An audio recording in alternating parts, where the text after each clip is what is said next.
Hello दोस्तों, नमस्कार, प्रणाम। हेलो दोस्तों, नमस्ते, प्रणाम। हम दोनों लोग के चैनल में आप लोग का स्वागत है। और आप लोग बताइएगा कैसा लग रहा है। हम लोग गा रहे हैं गारी, कैसा लग रहा है जरूर बताइएगा। जिसे गारी गा रहे हैं हम लोग वो जरूर कमेंट करेंगे नहीं कैसा लग रहा है।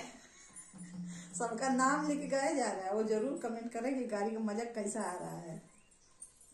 भागी भागी भागी भागी सा मुझका